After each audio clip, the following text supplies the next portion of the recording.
નમસ્કાર. ગાલપચોડિયા આ શબ્દ તો આપણે બધાએ સાંભળ્યો જ હશે, ખરું ને?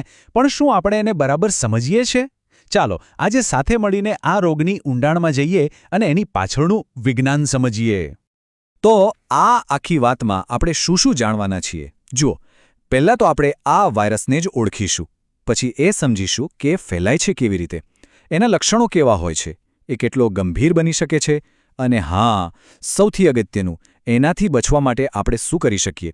તો ચાલો શરૂ કરીએ. ચાલો ત્યારે શરૂઆત કરીએ અને સૌથી પહેલાં તો એ જ જાણી લઈએ કે આપણો દુશ્મન છે કોણ. તો આ ગાલપછોડિયા છે શું? જો વૈજ્ઞાનિક ભાષામાં કહીએ તો આ એક ચેપી વાયરલ રોગ છે. એમાં થાય શું? તો જે આપણી લાળ ગ્રંથિઓ હોય છે ને, એમાં દુખાવો થાય અને સોજો આવી જાય.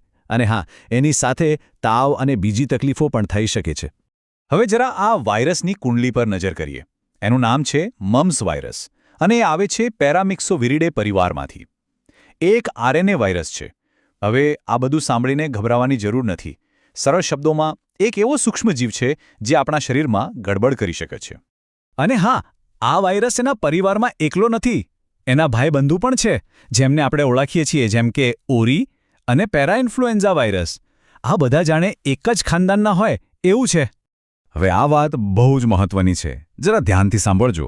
આ વાયરસને જીવવા માટે માત્ર માણસના શરીરની જ જરૂર પડે છે.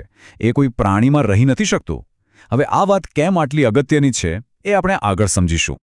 ચાલો હવે આગળ વધીએ અને જોઈએ કે આ વાયરસ એક શરીરમાંથી બીજા શરીરમાં પહોંચે છે કેવી રીતે, એની ફેલાવાની રીત શું છે. જુઓ, આ વાયરસ મુખ્યત્વે શ્વાસ દ્વારા ફેલાય છે.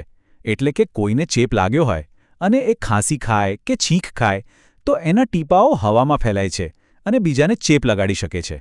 એટલું જ નહીં, લાળના સીધા સંપર્કથી કે પછી ચેપી વ્યક્તિએ વાપરેલા વાસણ કે રમકડા જેવી વસ્તુઓથી પણ આ ફેલાઈ શકે છે.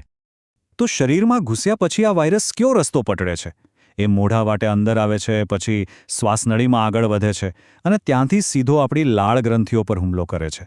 અને એકવાર ત્યાં પહોંચી ગયો પછી તો એ આખા શરીરમાં ફેલાવાની કોશિશ કરે છે.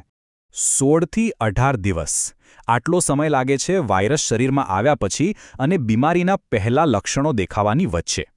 આને આપણે ઇન્ક્યુબેશન પીરિયડ કહીએ છીએ.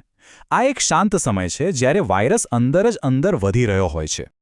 અને હવે આવે છે સૌથી મોટી સમસ્યા.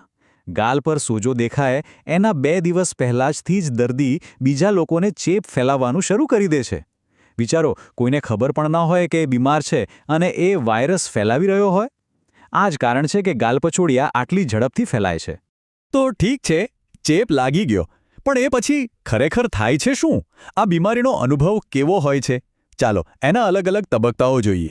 સામાન્ય રીતે આ આખી બીમારી 3 ભાગમાં વહેંચાયેલી હોય છે. પહેલા 1-2 દિવસ તો સામાન્ય તાવ, માથાનો દુખાવો અને શરીરમાં કળતર જેવું લાગે.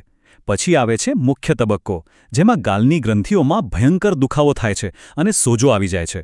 અને છેલ્લે લગભગ 12 દિવસ પછી ધીમે ધીમે સોજો ઉતરવા લાગે છે અને રાહત મળે છે. આ રોગની સૌથી મોટી ઓળખ જ આ છે, હેમસ્ટર જેવો ચહેરો. આ કોઈ મજાક નથી, પણ લાળ ગ્રંથિઓમાં એટલો બધો સોજો આવી જાય છે કે ચહેરો ખરેખર એવો જ દેખાવા લાગે છે. અને હા, એ ખૂબ જ પીડાદાયક હોય છે. પણ શું આ વાર્તા ફક્ત સોજેલા ગાલ સુધી સીમિત છે? ના. હવે આપણે આના સૌથી ગંભીર અને ચિંતાજનક પાસા પર આવી રહ્યા છીએ, ખાસ કરીને મોટા લોકો માટે. ઘણા લોકો એવું જ માને છે કે અરે એમાં શું, થોડો તાવ આવે ને ગાલ સૂજી જાય, બસ. પણ શું સાચે જ આટલું જ છે? જવાબ છે બિલકુલ નહીં. અહીં ઉંમર બહુ મોટો ભાગ ભજવે છે. બાળકોમાં આ રોગ સામાન્ય રીતે હળવો હોય છે, પણ જો આ ચેપ કોઈ કિશોર કે પુખ્ત વયની વ્યક્તિને લાગે તો પરિસ્થિતિ ઘણી ગંભીર બની શકે છે. પુખ્ત વયના લોકોમાં આ વાયરસ ફક્ત ગાલ સુધી અટકતો નથી, એ શરીરમાં આગળ વધીને મગજ સુધી પહોંચી શકે છે. પુરુષોમાં વૃષણ અને સ્ત્રીઓમાં અંડાશય પર હુમલો કરી શકે છે. સ્વાદુપિંડમાં સોજો લાવી શકે છે અને કેટલાક કિસ્સાઓમાં તો બહેરાશ પણ લાવી શકે છે. અને આ ખાસ યાદ રાખવા જેવી વાત છે. પુરુષોમાં વૃષણમાં દુઃખદાયક સોજો આવવો, જેને ઓર્કાઇટિસ કહે છે, એ આ રોગની સૌથી સામાન્ય ગંભીર અસર છે.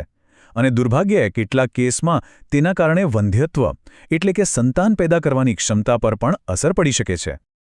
તો ઠીક છે, આપણે દુશ્મનને ઓળખી લીધો, એના હુમલાની રીત સમજી લીધી, એનાથી થતા નુકસાનને પણ જાણી લીધું. હવે સવાલ એ છે કે આપણે એનાથી બચી કેવી રીતે શકીએ? સૌથી પહેલાં તો એ સ્પષ્ટ કરી લઈએ કે જો કોઈને ગાલપચોડિયા થઈ જાય તો વાયરસને મારવા માટે કોઈ ચોક્કસ દવા નથી, એની કોઈ મેજિક બુલેટ નથી. જે પણ સારવાર આપવામાં આવે છે એ ફક્ત રાહત માટે હોય છે, જેમ કે આરામ કરવો, પ્રવાહી લેવું અને દુખાવાની દવાઓ લેવી. પણ એક એવી વસ્તુ છે જે આખી રમતને બદલી નાખે છે. અને એ છે MMR રસી. આ વાયરસ સામે આપણું સૌથી મોટું અને સૌથી અસરકારક હથિયાર છે. આ રસી આપણને ઓરી, ગાલપચોડિયા અને રૂબેલા આ ત્રણેય રોગોથી બચાવે છે. અને હા, એના ડોઝ યોગ્ય સમયે લેવા ખૂબ જ જરૂરી છે. તો શું આપણે આ રોગને દુનિયામાંથી હંમેશ માટે મિટાવી શકીએ છીએ? જવાબ છે હા, બિલકુલ કરી શકીએ છીએ. અને એના 3 મોટા કારણો છે. પહેલું, યાદ છે પેલી વાત કે આ વાયરસ ફક્ત માણસોમાં જ રહે છે. બીજું, આપણી પાસે એકદમ અસરકારક રસી છે. અને ત્રીજું, એકવાર તમને ચેપ લાગે અથવા રસી મુકાવો તો જીવનભર માટે રોગ પ્રતિકારક શક્તિ મળી જાય છે. ટૂંકમાં આપણી પાસે આ રોગને હરાવવા માટેના બધા જ સાધનો અને જ્ઞાન છે. હવે સવાલ ફક્ત એક જ છે: શું આપણે સાથે મળીને આ કામ પૂરું કરીશું?